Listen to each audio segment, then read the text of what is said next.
Shankar sir created a real stir last year by saying that when he's editing, he's thinking about an audience that's consuming reels, right? Everybody's attention span is now that 60 seconds. Today, when you hear a Singham against cast, you're like, we want to go and see Akshay Kumar, we want to see Ranveer Singh, we want to see Deepika, Tiger, Kareena. It's exciting, right? And that's what you need to do. This young audience is, their attention span is zero. Beach mein phone bhi check kar lenge. And it's not their fault, it's just the conditioning of society.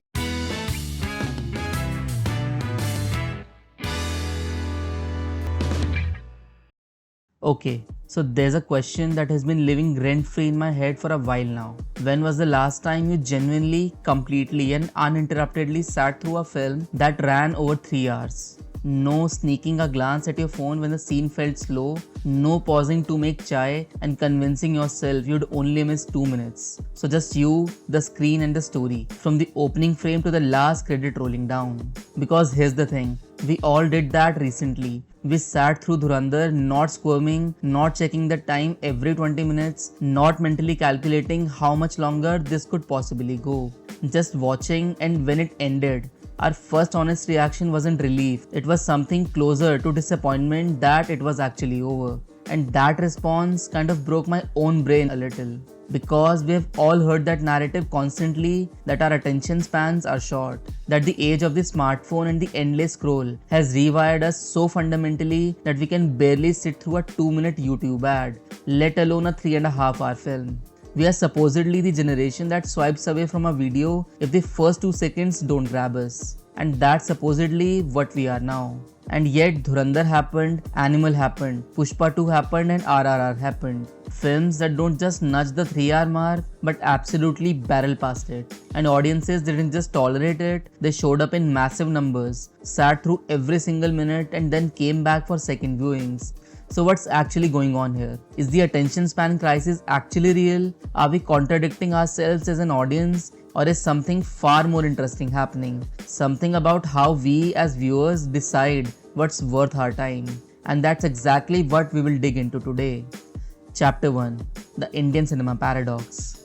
Here's where it really gets interesting for us, because if the attention span narrative were simply true and if audiences had genuinely lost the ability to sit through the long experiences, then Indian cinema would be in crisis right now, as our films have historically been some of the longest in the world. Just look at what's been happening at the box office. Animal with 3 hours and 24 minutes dominated. Pushpa 2 The Rule, right around 3 hours and 21 minutes, drew audiences that broke records. But should we be really surprised? Think about where Indian cinema came from. This isn't a culture that ever had a short relationship with long films. Go back to the golden era where Mughal-e-Azam ran nearly 4 hours when it released in 1960 and became one of the most beloved films ever made. Sangam was close to 4 hours, Mera Naam Joker over 4 hours. And even as we came close to 2000s, Lagan was 3 hours and 44 minutes, Oscar nominated, universally celebrated, and didn't actually suffer due to its length. LOC Kargil was 4 hours and 15 minutes and found its audience. These weren't films that apologized for asking a lot of your time. They gave you a world, you moved into it for a few hours, and then you walked out changed in some small way. That tradition didn't just disappear. I think it just went underground for a while. Chapter 2. The Multiplex Interruption. So if Indian audiences have always had this appetite for long, immersive cinema, then what actually happened in between? I believe it's the multiplex culture. When the multiplex boom hit Indian cities, it fundamentally changed the economics of theatrical exhibition. More shows per day meant more revenue, and more shows per day meant shorter films. If a film runs 2.5 hours, a multiplex can easily squeeze in 4 shows across a day. So the business math was simple, and studios and filmmakers started internalizing it. So eventually songs got shorter, subplots that gave characters room to breathe were trimmed, the elaborate emotional arcs that defined the classic era, the kind where you understood every character's backstory, their motivations, their contradictions, started disappearing in favor of tighter and more efficient storytelling. And around the same time, a convenient cultural narrative emerged that backed up this move, that audiences want shorter films, attention spans are shrinking. This assumption became self-fulfilling. Films got shorter because industry believed that audiences couldn't handle longer ones. And then the pandemic hit and scrambled everything. Streaming surged and people started consuming content differently. Binge watching the entire seasons at home, watching films on laptops, getting comfortable with OTT as a primary viewing mode. And for a while, it looked like theatrical cinema, especially the long theatrical cinema, might be in genuine trouble. But then something strange happened instead. Chapter 3. The Theatrical Comeback. The films that actually revived theatrical cinema in India post-pandemic were actually not the tight, efficient 2-hour thrillers. They were the long ones, the immersive ones, and the events. RRR was a cultural phenomenon in 2022.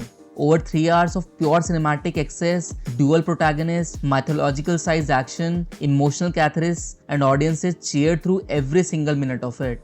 Then Animal arrived and polarized critics, but still there were packed theatres regardless. Pushpa 2 had people screaming at screens across the country. None of these films were built for distracted and short attention span viewers. They were built for the opposite, for audiences who wanted to be completely consumed by a world of 3 or more hours. And these films proved that box office outcome has nothing to do with runtime. The runtime is actually a demand of the script. What actually determines success is the content of the film. People watched Dhurandhar and wished it hadn't ended even after 3.5 hours. That reaction of audience alone says more than any marketing survey. So when people say audiences have shorter attention span, what it actually means is that the tolerance for mediocre content has gone down. That's not the attention span getting worse. That's actually the taste getting sharper. If the content is compelling, length genuinely isn't the problem. Chapter 4. The Sacred Intermission. Now let me talk about something uniquely Indian for a moment, because it's genuinely one of the most underrated structural features of our cinema culture. That's the intermission. While most of the Western world sits through long films in one unbroken stretch, and the discourse around their discomfort is mostly about bladder capacity and how to sneak snacks, Indian cinema has always built a pause into the experience. And it's not just a bathroom break, it's actually a ritual. Think about what happens during an Indian film interval. You get up, you stretch, you go get something to eat, and then inevitably you find yourself in conversation with whoever you came with, or sometimes with complete strangers sitting nearby.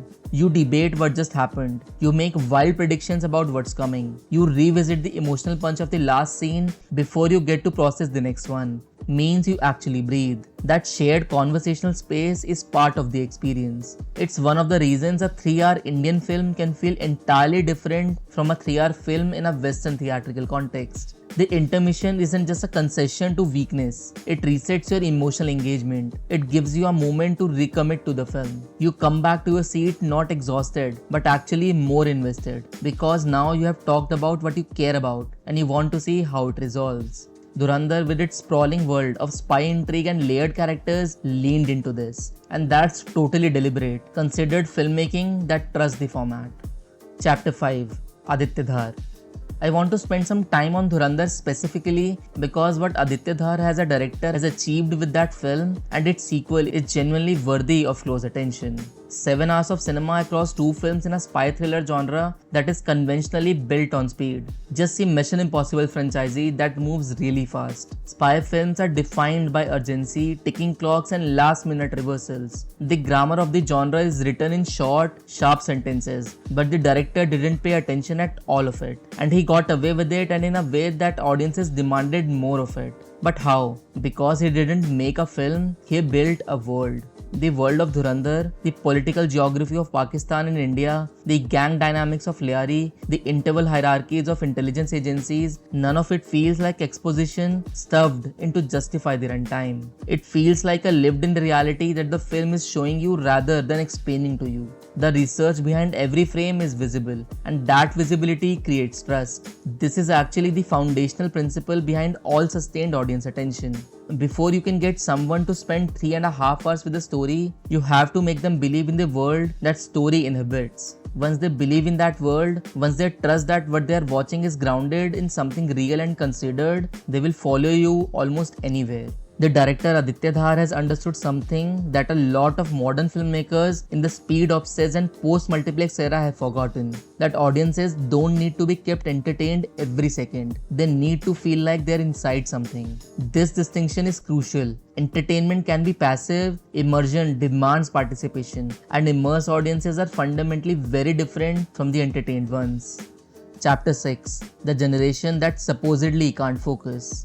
The argument in this goes that this is the generation that grew up with TikTok, Instagram Reels and YouTube Shorts, and their attention has been fragmented to the point where they simply cannot engage with anything that doesn't deliver instant gratification. And yes, they scroll. Actually, everyone scrolls. But this same generation that will swipe through 20 reels in 5 minutes will also spend an entire Saturday watching 6 episodes of a show they are obsessed with. The same generation that supposedly can't sit through a 2-hour film will camp outside theaters to catch the first show of a film they have been anticipating for months. The contradiction actually resolves the moment you accept that this isn't about capacity, it's about selection.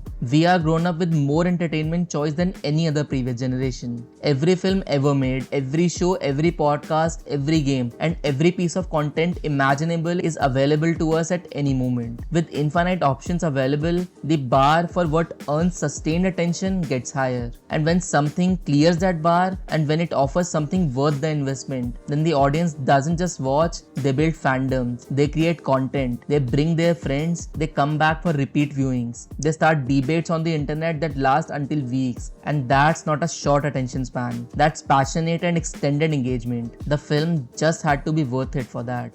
Final chapter. What the long films are really competing with.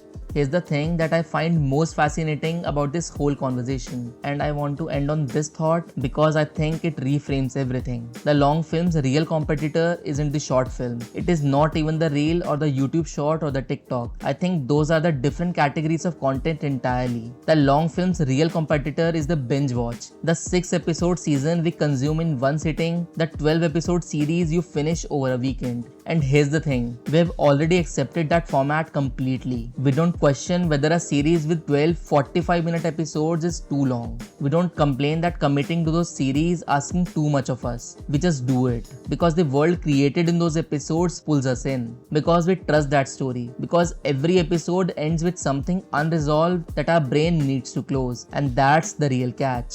Streaming platforms have been quietly brilliant at exploiting this psychological need, which is the emotional hangover from an unresolved thread. The compulsive need for closure that keeps you clicking next episode at midnight when you absolutely want to sleep. They have essentially created the binge by engineering that incompleteness. What Dhurandhar and films like it are doing is bringing the same logic to theatre. 2 parts, combined runtime of nearly 8 hours. The gap between the films become its own kind of emotional hangover. You walk out of the first film with questions you need answers to, and with the characters you are invested in, and with a world you want to spend more time in. The sequel isn't just a sequel, it's the resolution your brain has been craving for so long. And that's not a short attention, that's a long attention, sustained across multiple theatrical experiences over months.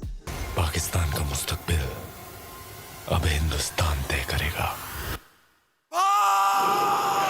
So now these are some thoughts that I had on this discussion. In my opinion, what actually changed is our tolerance for mediocrity. What changed is our ability to immediately sense when a story isn't earning your time. What changed is the competitive landscape. You now have genuinely unlimited alternatives. So anything that asks for your focus has to justify that ask. The films that have thrived like Animal, Pushpa 2, RRR, Dhurandhar are all films that understood this implicitly. Even if their makers didn't articulate in those terms, they built worlds that could sustain 3+ hours. They gave audiences characters worth caring about. They offered spectacle that was worth leaving the house for. They have earned that time that they have asked for. There's a wonderful quote that I always repeat in these type of conversations. When a film works, the audiences don't want it to end. And when it doesn't, even 90 minutes feels like torture. I believe that the theatre culture will never die as long as filmmakers understand this. The attention is there. It was always there. It just needs a story worth surrendering to.